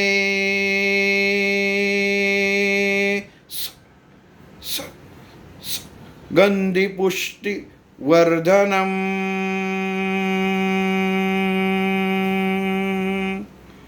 ऊ हा जो ऊचा उच्चार आहे हा कसा करायचा, तर ऊ उसातला घ्यायचा का ऊ उखळातला घ्यायचा, म्हणजे ऱ्हस्व घ्यायचा का दीर्घ घ्यायचा. उर्वारुक उर्वारुक उर्वारुक मिव बंधना मिव बंधना मृत्योर्मोक्षी यमामृतात. आता लिहिताना प्रत्येक शब्द वेगळा केलेला आहे. आपण हा यजामहे ओम त्र्यंबकम यजामहे सुगंधम पुष्टिवर्धनम उर्वारुकपर्यंत आपण तेव्हा अर्थ पाहिला होता. उच्चार जो आहे तो त्याच्यापर्यंत पाहिला होता. आणि तेव्हा सांगितलं की उर्वारुक म्हणजे काय, तर काकडी. काकडीसारखा एखादा फळ जरी म्हटलं तरी चालेल. मग मनुष्य जीवन कसं आहे, ते एखाद्या दोरासारखं आहे, ते दिसत नाही. कधी उन्मळून पडेल, कधी गळून पडेल ते सांगता येत नाही. पण ताकदवान त्या फळामध्ये ती ताकद असते. आणि वास्तविक तो वेल जो असतो तो इतका नाजूक असतो आणि त्या नाजूक फळाला ते एवढं वजनदार फळ हे लगडलेलं असतं. तसं आत्मा आणि स्थूल देह याचं वर्णन आहे की आत्मा हा शरीरापासून मुक्त होताना जर वेदना होऊन शरीराला जर तो मुक्त झाला तर त्याला काही अर्थ नाही आहे. मग मृत्युंजय मंत्र म्हणताना आपल्याला कसा त्याच्यामध्ये देह मोकळा व्हायला पाहिजे, कशी मुक्तता हवी, तर त्या काकडीसारखी हवी. नुसतं त्याच्यामध्ये बघा ती हालत नाही. पाऊस येऊ दे, वारं येऊ दे, ती त्याच्यात नाही, ती अशी लटकत राहते. आपल्यालाच वाटतं अरे एवढं त्याच्यामध्ये ते जाड झाले, मोठे झाली आहे, पण ती काही त्या ह्याच्यापासून तुटत नाही आहे. तसंच जीवाचं असतं, सुटत नाही. आणि मग हे सुटायला पाहिजे. आणि ही क्रिया आहे. मग ही क्रिया साध्य होण्यासाठी हा आपल्याला मंत्र म्हणायचा आहे. मंत्राचा अर्थ काय, उर्वारुकमिव बंधनान. हे जे बंधन आहे, जे काकडीसारखं जे लटकलेलं आहे, जे इतकं नाजूक आहे पण तरी धरून ठेवलेलं आहे, तसं हा देह हा या काकडीसारखा आहे. आणि त्या जीवाला त्यांनी इतकं धरून ठेवलेलं आहे गच्च की काही झालं तरी हा देह काही मला मोकळा करायचा नाही असं मनुष्याच्या मनामध्ये कायम विचार असतो आणि त्यांनीच तो जगत असतो. वाटेल त्या प्रकारे त्याला उपचार देतात की जीव चालू राहिला पाहिजे. भले तो आतमध्ये तुमच्या हॉस्पिटलमध्ये व्हेंटिलेटरवर असो नाही तर कुठं असो, बाहेरच्या माणसाला एक समाधान असतं की आपला माणूस जिवंत आहे. पण काय शारीरिक यातना भोगत असतो हे त्या फक्त त्या देहाला कळत असतं. आणि परत बाहेरच्या माणसाला खात्री असते का, व्हेंटिलेटर लावलं आहे, कधी जाईल, कधी फोन डॉक्टर सांगतील, म्हणजे बाहेर डॉक्टर आले तरी काय सांगायला आलेत ह्याची उत्सुकता बाहेरच्या माणसांना असते. मग इथं काय सांगितलेलं आहे, मृत्युंजय मंत्रात काय सांगितलेलं आहे की अरे माणसा, ही तुझी मनाची जी अवस्था आहे ही अवस्था तुझी का झालेली आहे, कारण तू या भौतिक जीवामध्ये, या भौतिकतेमध्ये, या स्थूल देहामध्ये अडकून राहिलेला आहेस. पण मग अडकून राहिलं आहे ना, तर तुला त्याच्यामध्ये मनामध्ये, शरीरामध्ये, विचारांमध्ये ती उच्चार करून, त्या शक्तीचा उच्चार करून तुझ्यामध्ये ती ऊर्जा उत्पन्न होणं गरजेचं आहे की एका क्षणामध्ये तो जीव मोकळा करता आला पाहिजे. आणि तो क्षणामध्ये जीव वेगळा झाला पाहिजे. हे शंकराला आव्हान केलेलं आहे, त्या शिवाला आव्हान केलेलं आहे की जेव्हा बाहेर मृत्युंजय मंत्र म्हणला जातो की या स्थूल देवा आतमध्ये जो आत्मा अडकून राहिलेला आहे आणि हा स्थूल देव त्या आत्म्याला सोडत नाही आहे. तर या मंत्राद्वारे त्या देहाला सूचित केलं जातं, अरे तुझा देह हा या काकडीसारखा आहे, क्षणामध्ये तुला मोकळा व्हायला पाहिजे, तत्व आहे, अमरत्व नाही आहे कुठल्या देहाला. आणि हे त्या देहाला जेव्हा जाणीव होते, हे त्या देहाला जेव्हा कळतं की अरे खरंच ज्याच्यासाठी आटापिटा केला आहे, ज्याच्यासाठी मी श्वास रोखून धरला आहे, ज्याच्यासाठी मी झगडतोय, हा कधी ना कधीतरी नष्ट होणार आहे. आणि मग ह्या मृत्युंजय मंत्राच्या जे शब्द आहेत, या शब्दांच्या उच्चारांनी, याच्या कंपनांनी जी व्यक्ती आजारी असते तिच्या शरीरामध्ये ती ऊर्जा जी नियंत्रित असते, ज्याच्या त्या स्थूल देवाच्या काबूत असते, ती आपोआप कमी व्हायला सुरुवात होते. का कमी व्हायला सुरुवात होते? कारण तो स्थूल देह जरी डोळे उघडत नसला तरी तो देह मनुष्याच्या शरीरातनं, मनुष्याच्या तोंडातनं, मुखातनं उत्पन्न होणारी कंपनं आहेत. ही कंपनं त्या स्थूल देहाच्या मेंदूमध्ये असलेल्या चेतन संस्थेमध्ये व्यवस्थित देवाणघेवाणीचं काम करतात आणि त्या देहाला समजून सांगतात की आता तुला सुटायला पाहिजे. आणि मग तो देह त्या आत्म्याला मोकळा करतो. ही झाली एक कृती, हा झाला एक भाग. आता दुसरा भाग काय झाला की जगायचा आहे, म्हणजे सर्वसामान्य जगाचा आहे, छान जगाचा आहे. तर इथं सुद्धा म्हणून मग दाबाला महत्त्व काय, तर त्याच्यासाठीच आहे. यजामहेचा उच्चार जेव्हा करतो, यजामहे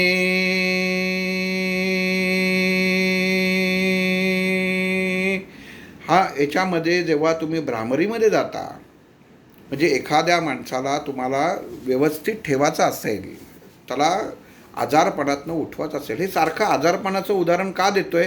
कारण 90% ठिकाणी हा मंत्र अशासाठीच म्हणला जातो अशी लोकांची समजूत आहे.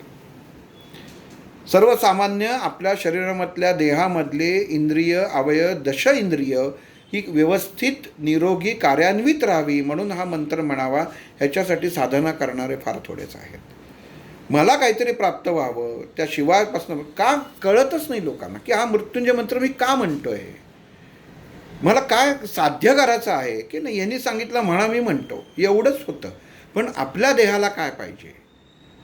मी सांगितलं म्हणा म्हणून म्हणतो, पण तुमच्या देहाने ते ॲक्सेप्ट केलं आहे का? त्यांनी सांगितलं आहे का, रे बाबा रे तू जे म्हणतोयस ते मी स्वीकारलं का? देह हा कचराकुंडीसारखा आहे की तुम्ही जे द्याल ते तो स्वीकारेल, तर तसं नाही आहे. मग जर तुम्ही तसं जर घेतलं तर त्याचे तुम्हाला, जसं आपण जास्त खाल्लं तर मनुष्याचा शरीरामधलं चरबी वाढते, त्याचं पोट वाढतं, तसं विचारांमध्ये मनुष्याच्या ह्या कंपनाद्वारे फरक पडायला सुरुवात होते. मग जे शरीराला नको आहे ते जर तुम्ही दिलं, मग मृत्युंजय मंत्रामध्ये उच्चार जाणारे शब्द शरीराला नको आहे असं म्हणायचं का? तसं नाही म्हणायचं. पण त्याचा जो उच्चार आहे हा त्या देहानी, स्थूल देहानी सहजतेने ग्रहण करायला हवा. काही काही घरामध्ये बघा, एखादी व्यक्ती रोज रामरक्षा म्हणत असते, अथर्वशीर्ष म्हणत असते, विष्णू सहस्त्रनाम म्हणत असते, पण ते म्हणायला लागल्यानंतर घरातली इतर माणसं अस्वस्थ व्हायला लागतात. त्याचं कारण काय? कारण जो म्हणत असतो त्याच्यामध्ये त्याचे उच्चार फक्त दीर्घामध्ये असतात आणि ज्या देहाला दुसरी जी माणसं असतात ज्यांचे उच्चार दीर्घ समजावून घ्यायचे, दीर्घ पचनी पाडायचे, डायजेस्ट करायची त्यांना शरीराला सवय नसते, ते लगेच रागाने म्हणतात हळू म्हण, नाहीतर मनातल्या मनात म्हण. कारण यांनी खूप त्रास होतोय. काय त्रास होतोय तर ते सांगता येत नाही, पण मनुष्यामध्ये अस्वस्थता निर्माण होते. म्हणून काही काही मंत्रसुद्धा आपण जे लावतो, काही ऑफिसमध्ये लावले जातात, मंत्र असतात, जप असतात की काही विशिष्ट असतात, तर ते सगळे आपण आपलं मेंदू, आपलं शरीर स्वीकारू शकत नाही.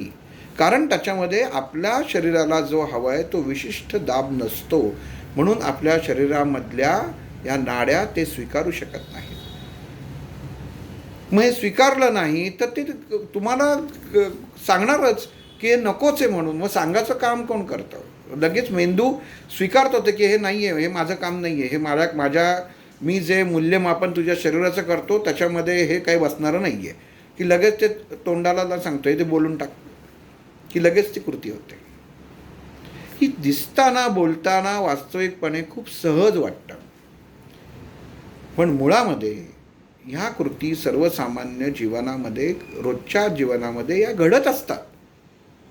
म्हणून कुठलाही अभ्याससुद्धा करताना, अगदी मृत्युंजयमध्ये घरामध्ये करताना पहिल्यांदा थोडंसं ज्यांना घरातल्यांना ऐकू जाईल तेवढ्या आवाजामध्ये तो मंत्र म्हणावा आणि विचारात घ्यावं. एखादा म्हणतो वा काय छान म्हणता, रोज घरामध्ये म्हणत जा, असं कदाचित बायको म्हणू शकते, किंवा एखादी बायको म्हणू शकते काय म्हणताय, त्याचा उच्चार तुमचा नीट होत नाही. म्हणजे लक्षात घ्यायला पाहिजे की मग तिला विचारावं आपण की मी परत म्हणतो, तू मला सांग तुझं कुठला शब्द उच्चारल्यानंतर तुला असं वाटतं की तो योग्य नाही आहे.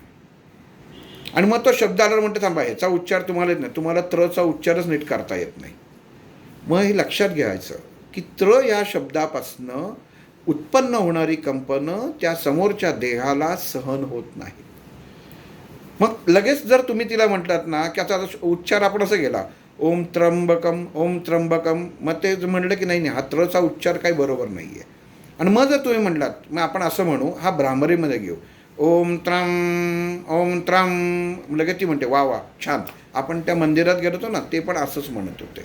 म्हणजे काय की ते अक्षर त्याच्यापासनं उत्पन्न होणारी कंपनं त्या मेंदूनी, त्या देहानी स्वीकारली.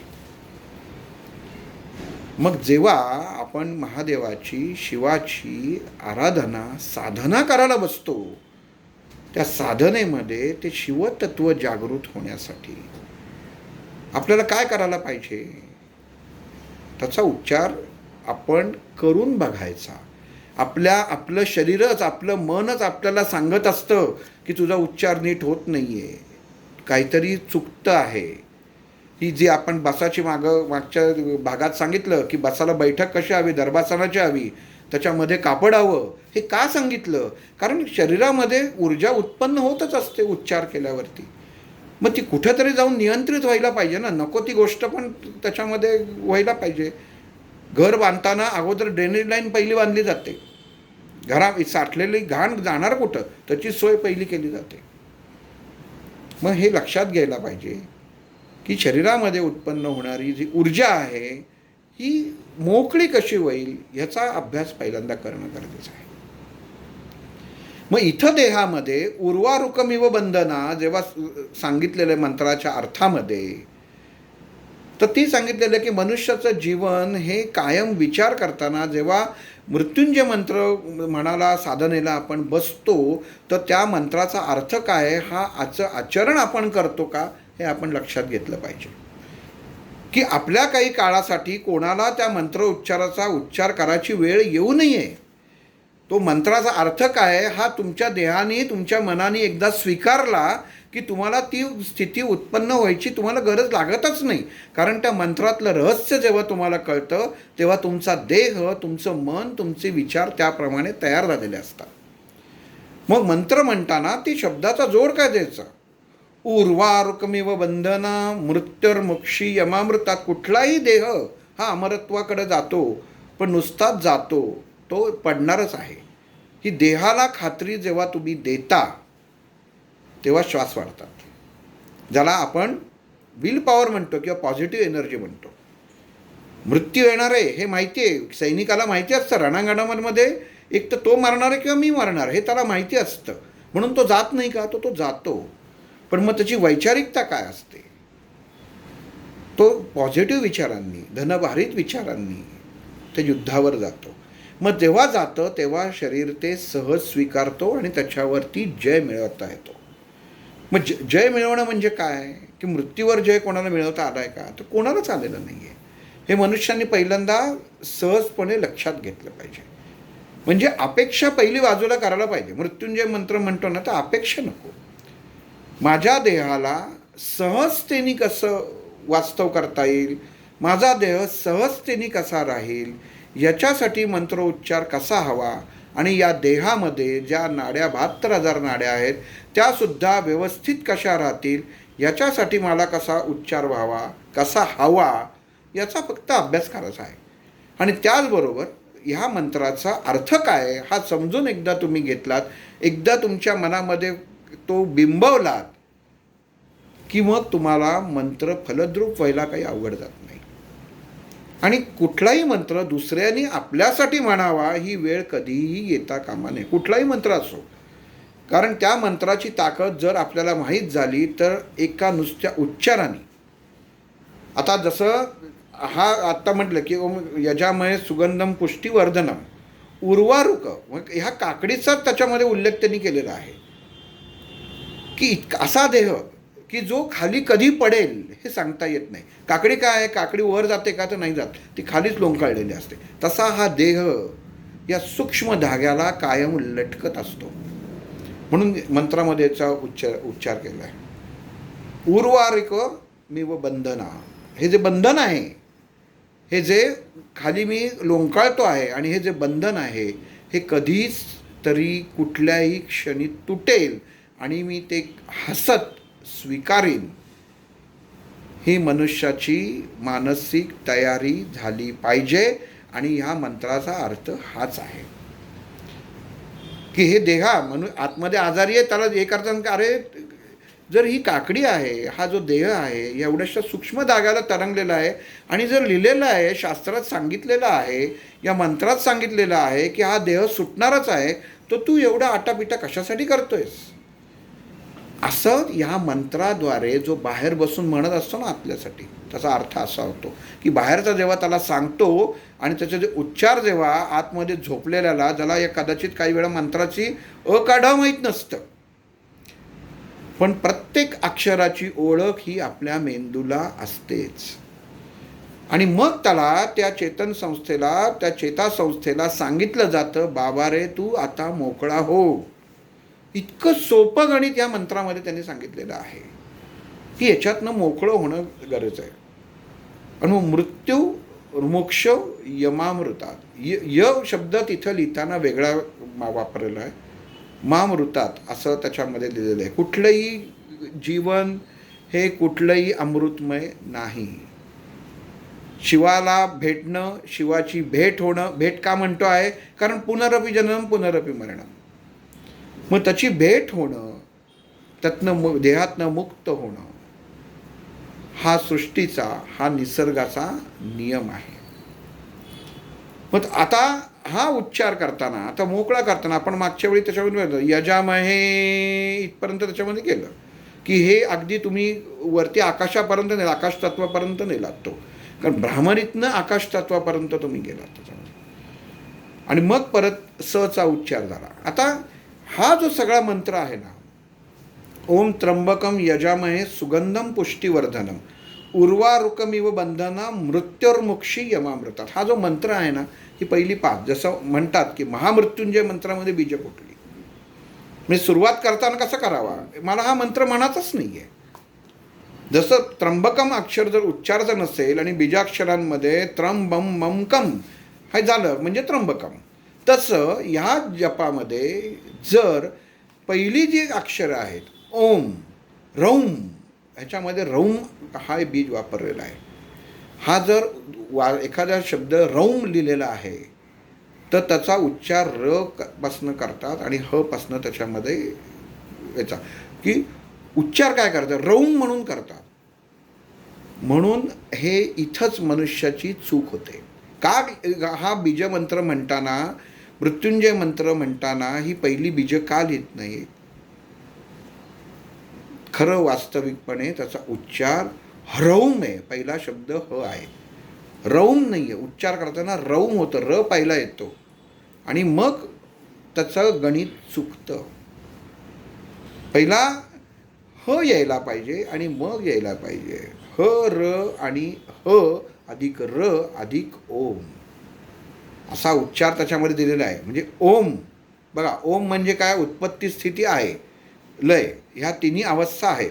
ओम, रौम हा दुसरा पहिलं बीज आहे. शब्द कुठला, पहिला ओम, दुसरा रौम. उच्चार करून बघा, एखाद्या 350 cc गाडीचं जसं फायरिंग असतं की नाही, रौम रौम, त्याच्यामध्ये कसा उच्चार होतो. म्हणजे तुमचं पृथ्वी तत्वातनं वायू तत्वामध्ये क्षणामध्ये रूपांतरित होतं. कधी बघितली आहे ती गाडी की नुसती ॲक्सिलेटर फिरवलं की एका झटक्यात जाते.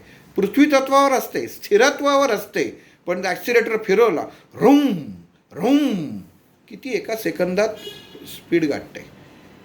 म्हणजे पृथ्वीतनं वायुतत्व गाठून अग्नितत्व निर्माण करते. कधी अशा इम्पोर्टेड गाड्या असतील तर त्याचं जाऊन सायलेन्सरच्या इथं नुसतं जवळजवळ बघा केवढा तापलेला असतो. त्याला रेडिएटर असतात. का असतात तर नुसतं म्हणतो कूलिंगला असतात, तर कूलिंगला नसतात. अग्नी जास्त निर्माण होतो. मंत्रशास्त्रावर आधारित हे टेक्निक आहे. ही लोकांना अजून लक्षात येणार नाही की कुठल्याही गाडीचं टेक्निक, त्याचं फायरिंग, नुसते गाडीच्या फायरिंगवरनं माणसं गाडी कुठलीही ओळखणारी असतात. म्हणजेच काय की त्या बीजाक्षरांची त्यांना ओळख असते. मग तसं ह्या मृत्युंजय मंत्रामध्ये पहिलं अक्षर आहे ओम, दुसरं अक्षर आहे रौम आणि तिसरं अक्षर आहे जुम. ज खाली जू आणि वरती अनुस्वार. अनुस्वार का? अग्नी आहे. रौममध्ये काय? दीर्घ अक्षर आहे, अग्नी आहे. मग आता हा उच्चार करताना तुम्ही करून बघा की हा होतो का. तर तुम्ही उच्चार करताना सुरुवातीला तुमचा उच्चार रौमच होणार, रच उच्चार होणार. मग ह्याच्यामध्ये एक गंमत सांगितलेली आहे की हा उच्चार शिकायचा कसा, ह्याची सवय कशी व्हावी. म्हणजे महाराजांनी सांगितलं की हा उच्चार कसा, त्याच्यावरती कमांड कशी मिळवायची हे त्यांना आपल्याला शिक्षकांकडनं बरोबर माहिती असतं. मग त्याचा उच्चार ह करायचा अगोदर. ह र आणि ओम असा उच्चार करायचा. ह र ओम. रौम असं त्याच्यामध्ये होतं. कधी विचार केला आहे की आपण हर हर महादेव का म्हणतो, ह का म्हणतो, हर का म्हणता. हर शब्दाचा अर्थ काय? हर हर महादेव. ह म्हणजे वायुतत्व, र म्हणजे अग्नितत्व. म्हणजे जेव्हा हे मावळे लढायला जायचे, हर हर महादेव म्हणजे वायुतत्व. शरीरामध्ये ते वायुतत्व नसेल, ती जी तुमच्या शरीरामध्ये निर्माण होणारी एक त्वेषाने जो मनुष्य स्वतःमधली ताकद निर्माण करतो, तो जो त्वेष नसेल, आवेश नसेल, तर उपयोग काय? नुसता नुसता तलवार लावून गेला तो उपयोग होणार आहे का? तर ह्याच्या उच्चाराने हा ह आणि र हा बीजाचा त्या मावळ्याच्या चेतासंस्थेवरती, चेतनासंस्थेवरती क्षणभरामध्ये बदल करणारा ही बीजा आहेत. ह र आणि ओम. ओम म्हणजे कोण? महादेव. म्हणजे हर हर महादेव. महादेव इथं त्यांनी हाच मृत्युंजय मंत्रात कसा घेतलेला आहे? ओम ह्रौम असा, ह र ओम असा घेतलेला आहे. म्हणजे ह म्हणजे वायुतत्व, र म्हणजे अग्नितत्व. ही दोन्ही तत्व मावळ्यांकडे असतात आणि ही तत्व सांभाळायचं काम कोण करतो? तर तिन्ही तत्वांचा स्वामी म्हणजे महादेव. ओम अकार उकार मकार तिन्ही तत्व. तिथं एक तत्व तू उत्पत्ती तरी करणारेच, नाही तर लय तरी करणारेच. महादेवाचं काम काय आहे? जिथं जो संपतो तिथंच त्याची नवीची उत्पत्ती तो करतो. मग उच्चार का केला जातो? हर हर महादेव, हर हर महादेव. तर हर आपण म्हणतो हर हर शिवशंकर, हर शिवशंकर. मग हर शब्द का शंकराच्या बाबतीत वापरला जातो? तो याच्यासाठी वायू आणि अग्नी ही दोन तत्व या हर शब्दामध्ये आहेत. आणि त्याच्यामध्ये फक्त ई जोडला की पांडुरंग होतो, हरी होतो. तो भाग वेगळा आहे. तो आता इथं त्याच्यामध्ये केलं तर अजूनच विषय भरकटे. पण त्याच्यामध्ये ईश्वरीय तत्व जोडलं, वायू तत्व अधिक अग्नितत्व अधिक ईश्वरीय तत्व हे जर जोडलं तर पांडुरंग, विठ्ठल हा देह तयार होतो. हरी म्हणतात त्याला. म्हणून इथं आत्ता आपण जो विचार करतोय मृत्युंजय मंत्राचा, की पूर्ण मृत्युंजय मंत्र म्हणाचा नसेल तर बीजमंत्राद्वारे तो कसा म्हणावा? तर मग पहिला शब्द ओम ह्रौम जुम स्वाहा. तिसरा शब्द स्वाहा हे शब्द आहे. स्वाहा हे पृथ्वी तत्वाचं बीज जातं. जोपर्यंत जमिनीला तुम्ही चिटकून नाही, पाय जमिनीला नाही, तोपर्यंत पुढं तुम्ही जाऊ शकत नाही. हवेत जाऊ शकणार आहात का? आणि मग पुढं काय दिलेलं आहे? परत टेकलात, पण पुढं काय दिलेलं आहे? भुवा, म्हणजे जसं म्हणतो ना ओम भूर भुवा, त्यातला भुवा, पण त्याचा उच्चार करताना भू वेगळा करायचा, बुवा. बघा, उच्चार तुम्हाला ऐकताना ब ऐकू येईल. पहिला शब्द काय? ओम, रौम, झुम, स्वाहा, भूर्भुवा. आता भूर्भुवा आहे तो शब्द जोडलेला, पण जेव्हा बीज मंत्र म्हणला जातो तेव्हा भू वेगळा केला जातो, बुरवा.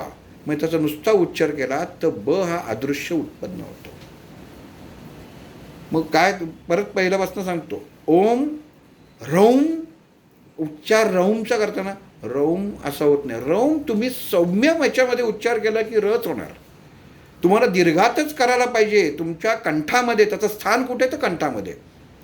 आणि तो जशी तशी हवा सुटते, जसं वायुतत्व सुटतं तसं तो पृथ्वी त्याच्याशी येऊन तुमच्या दातामध्ये अडकतो. रौम, रौम, त्याच्यामध्ये ओम, रौम, झुम, स्वाहा, बुवा, इथं येऊन हा मन आणि पुढं परत ओम. आणि मग ओम त्र्यंबकम यजामहे. आता ही सुरुवात तर झाली, पण जसं गेलंय, म्हणजे ज्या प्लॅटफॉर्मवरनं पहिल्या स्टेशनवरनं गाडी सुटली आहे ती संध्याकाळी परत त्या स्टेशनवर येते. म्हणजे जसा अग्नी तुम्ही प्रज्वलित केलेला आहे तसाच तो विझवायला पण पाहिजे. मग तो विझवताना कशा करतात? ओम भूर्भुवा स्वाहा जुम रौम ओम. उलट, बरोबर हीच अक्षरं उलटी म्हणली जातात. पण कधी? मग तो मंत्र, पूर्ण मंत्र म्हणताना कसा होतो? महामृत्युंजय मंत्र सांगता. महामृत्युंजय मंत्र म्हणताना बीजाक्षरं ही जोडली जातात, आणि मृत्युंजय मंत्रांना म्हणताना बीजाक्षरं जोडली जात नाही. पण आपल्याला कधी जीवनामध्ये म्हणताना बीजा अक्षरांच्या व्यतिरिक्तच म्हणायचं आहे. कारण जर तुम्ही कोणाकडनं ह्या मंत्रांवरती दाब किती आपल्याला म्हणायचं आहे, जर त्याचा अभ्यास केला नाहीत तर त्याचं फळ योग्य मिळत नाही. हे कायम लक्षात ठेवायला पाहिजे. मी आता हा मंत्र कसा शास्त्रशुद्ध म्हणला जातो हे तुम्हाला एकदा म्हणून दाखवतो.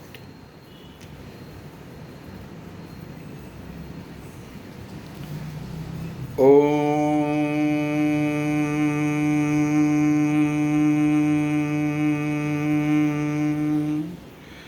रौम, रौम, रौम, झुम, झुम, झुम,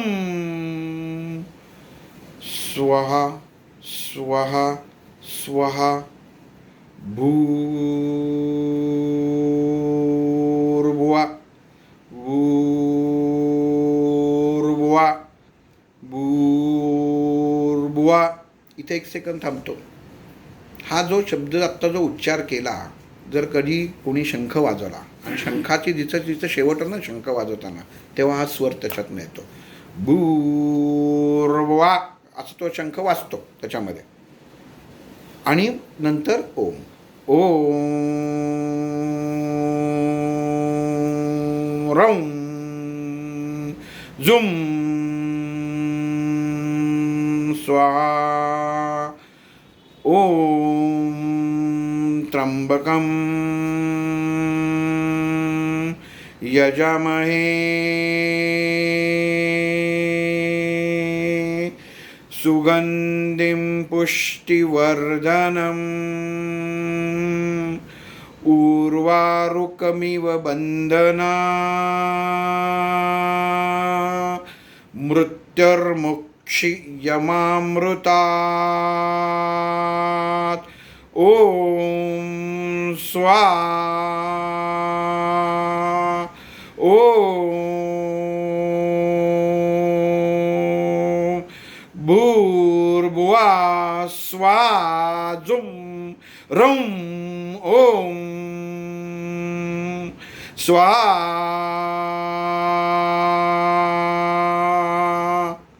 इथं तो मंत्र थांबतो. आता इथं जेव्हा ओम त्र्यंबकम यजामहे सुगंधम पुष्टिवर्धनम उर्वारुकमिव बंधना मृत्युर्मुक्षी यमामृतात. इथं मंत्र जेव्हा संपतो जेव्हा उलट जाताना ओम भूर्भुवस्वापासून सुरुवात होते ना, तिथं आधी स्वाहा जोडायचा. त्याचं कारण असं की आपण पृथ्वी तत्वाशी निगडीत आहोत आणि आपली जे आसन आहे हे स्थिर राहायला पाहिजे. त्याची आठवण त्या चेतना संस्थेला मध्ये करून द्यायची आहे. कारण ही तुम्ही जेव्हा करून द्याल स्वाहा भूर्भुवा, परत त्याच्यामध्ये स्वाहा, झुम रौम ओम, परत स्वाहा म्हणायचं आहे.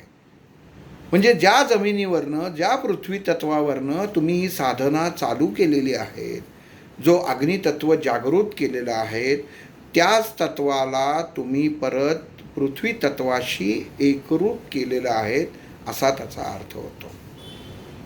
म्हणून कधीही मृत्युंजय मंत्र म्हणताना ओम त्र्यंबकनपासूनच सुरू करावा. सहजतेने परत सांगतो की मनुष्याला कुठल्या विशिष्ट गोष्टीसाठी जर मंत्र म्हणायचा असेल तर तो अधिकारी व्यक्तीच्या मार्गदर्शनाच्या खालीच तो म्हणावा.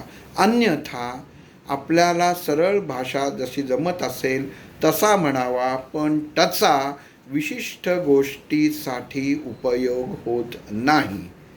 शास्त्रशुद्ध उच्चार, शास्त्रामध्ये जे दाब दिलेले आहेत त्याप्रमाणे उच्चार केले तरच मंत्राचं फलित मिळतं. मंत्रामध्ये त्या अक्षरांमध्ये तो अग्नी जागृत होतो. आता हा झाला मृत्युंजय मंत्राचा भाग. पण आता एखाद्याला म्हणत आता एवढं ऐकलं, माझ्या डोक्यात काही बसत नाही आहे, त्यातल्या त्यात काही आहे का मार्ग?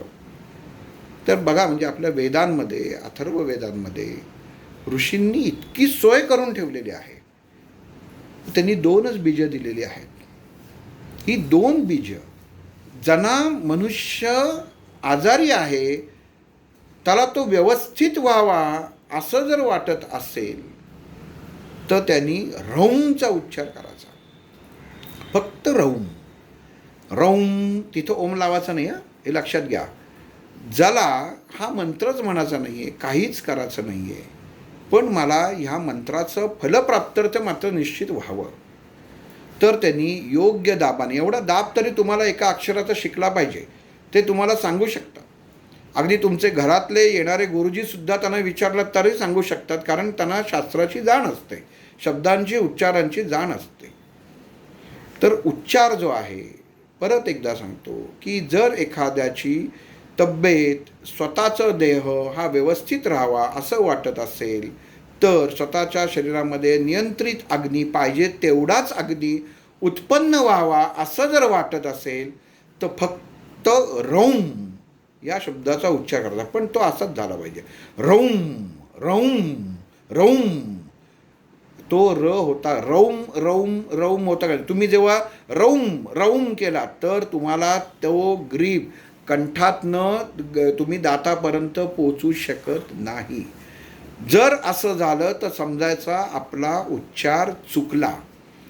जेव्हा रौम उच्चार होतो, रौम, तेव्हा तुमच्या कंठावरती इथं दाब पडतो आणि तो दातातनं येऊन मोकळा होतो. हे लक्षात ठेवायचं.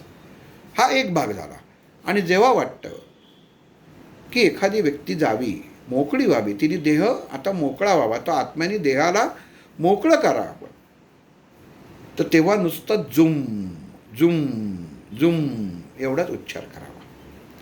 ही 2 अक्षरं, ही 2 बीजमंत्र असे आहेत की पूर्ण मृत्युंजय मंत्राचं, महामृत्युंजय मंत्राचं फल तुम्हाला प्रदान करू शकतात. फक्त एवढीच विनंती आहे की ह्याचा उच्चार करताना हा तुमच्या गुरुजींकडनं याचा अर्थ, उच्चाराचा अर्थ समजून घेऊन मगच तुम्ही त्याचा उच्चार करावा. महामृत्युंजय मंत्र आणि मृत्युंजय मंत्र याच्यासाठी अजून एक भाग निश्चित होईल, तो पुढच्या रविवारी त्याच्यामध्ये करेन, कारण हा इथपर्यंत त्याच्यात तो झालेला नाही. अजून याच्यात बरीच रहस्य बाकी आहेत, तर ती काय आहेत ते आपण पुढच्या रविवारी बघू. श्रीराम.